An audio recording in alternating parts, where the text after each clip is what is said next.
The gate agent's voice was sharp. "Wait outside." The woman froze, her pilot's uniform pressed and perfect, her license in her hand. Passengers stared. Some smirked. Some looked away. Nobody expected what would happen 15 minutes later, when the truth came out and silence filled the entire terminal. The command sliced through the air like a knife. "Wait outside." The woman paused, gripping the handle of her flight bag. She had heard insults before, quiet whispers, doubting eyes. But never this. Not here. Not while wearing the crisp navy uniform of a captain. She was a pilot. A black woman who had spent decades carving her way through storms, training rooms, and endless hours above the clouds. Yet, at this moment, the staff at the gate saw only her skin. Not her rank. Not her wings. Passengers shifted uneasily, pretending not to watch. A mother hushed her curious child. A businessman smirked, tapping on his phone. The silence of the crowd was louder than words. But the woman did not argue. She stood tall, her hat resting lightly under her arm, her chin high. Years in uniform had taught her that silence could be sharper than protest. She waited. Her name was Captain Eleanor Hayes. For more than 20 years, she had flown across oceans, guided passengers through thunderstorms, and made decisions that saved lives.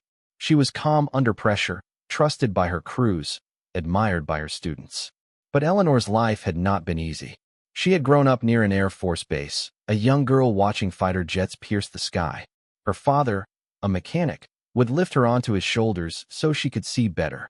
He used to tell her, "The sky doesn't care what color you are." Still, every exam, every interview, every check ride came with questions whispered behind closed doors. Can she handle it? Does she belong here? And with every doubt, Eleanor worked harder, climbed higher. She became the one others called in emergencies. She became a captain when so many believed she never would.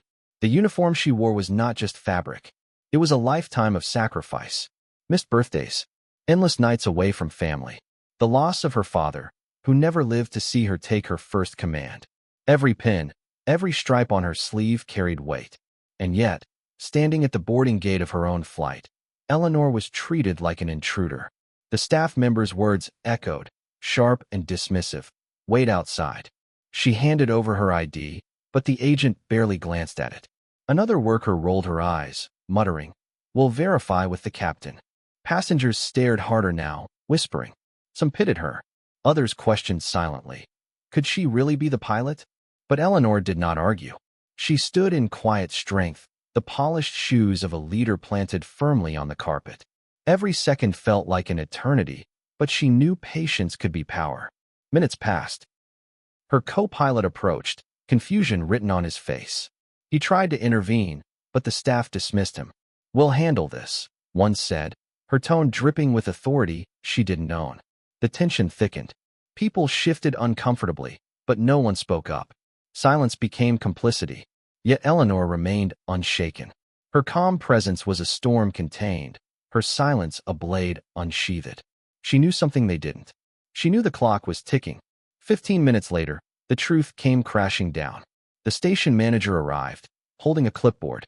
He stopped cold when he saw Eleanor in uniform. His face turned pale. "Captain Hayes," he stammered. You're scheduled for this flight." The staff froze. Their faces drained of color as passengers' whispers grew louder. The woman they told to wait outside was not just any pilot. She was the captain, the leader of the entire flight. Eleanor's eyes locked on theirs, steady and sharp. She didn't raise her voice. She didn't need to. Her words cut deeper in their quiet strength. Respect is not given by uniform. It is revealed when you least expect it. The silence in the terminal was heavy now, not of ignorance, but of shame. Passengers rose to their feet. Some clapped. Others simply lowered their heads.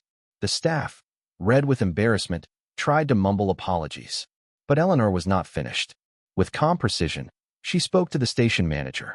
Her voice carried the weight of decades, the strength of storms weathered. "Effective immediately," she said, "these employees will not represent this airline again." It wasn't anger. It was justice, delivered with quiet authority. The staff members lowered their eyes. The crowd erupted, not in chaos, but in quiet awe. Eleanor lifted her hat, placed it on her head, and walked forward with dignity. She left them with words that passengers would repeat long after the flight had landed. Dignity does not need permission.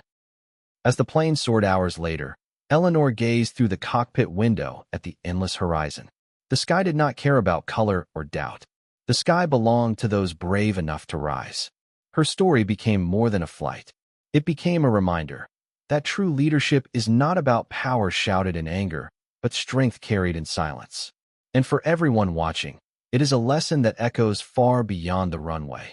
Treat every person with respect, because you never know the battles they've fought or the skies they've conquered.